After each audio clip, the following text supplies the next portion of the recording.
We live in this age of constant distraction, right? So what if I told you the secret to getting more done isn't about working harder, but actually working smarter? Today, we're going to dive into a really simple, science-backed method that can help you reclaim your focus, the 45-minute rule. You know that feeling, don't you?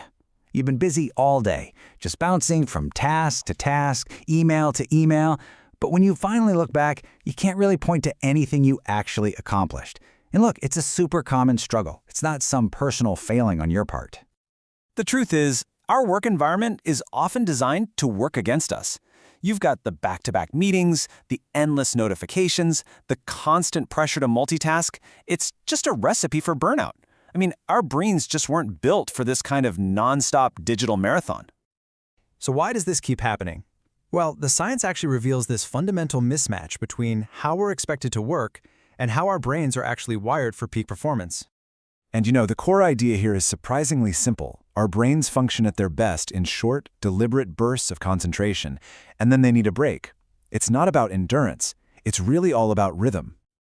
And the data totally backs this up. Research consistently shows that for most of us, the sweet spot for continuous mental effort is right around 40 to 50 minutes. If you try to push past that, you're going to find your focus just starts to fade and you hit a point of diminishing returns. And this isn't just some theory. A massive meta-analysis in 2022, we're talking over 2,000 participants, confirmed it. It found that these small breaks, or micro breaks, are incredibly effective at fighting off fatigue and keeping you sharp. Okay, but the real-world data, that's where things get even more compelling. A productivity platform called DeskTime analyzed over 5 million daily logs, and what they found is absolutely fascinating. The top 10% most productive people, they weren't working nonstop. They were working, on average, for just 52 minutes at a time.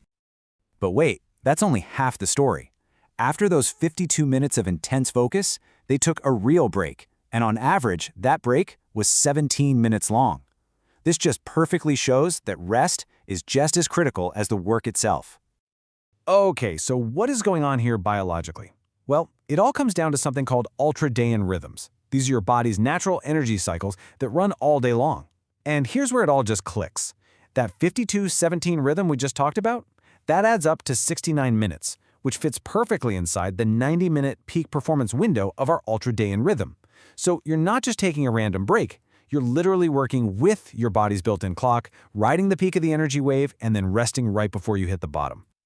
So all of this builds into a really cool new framework. Think of it like interval training, but for your brain. You wouldn't just sprint on a treadmill for hours straight, would you? Of course not. You sprint, then you recover. The exact same principle applies to your mental work. And psychologically, the benefits are just huge. Just knowing a break is right around the corner makes it so much easier to tackle a difficult task. It prevents that slow burn burnout and gives your brain time to connect ideas in the background. That's why your best ideas almost always pop up when you're grabbing coffee, not when you're staring at a spreadsheet.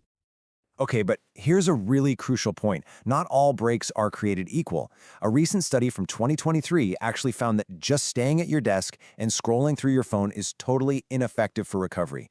You need to actually disconnect. Get up, move around, look out a window, do anything that gives your brain a real change of scenery. All right, so we've talked a lot about the why. Now let's get practical. How do you actually do this? Well, here's a simple 4-step plan you can start using today.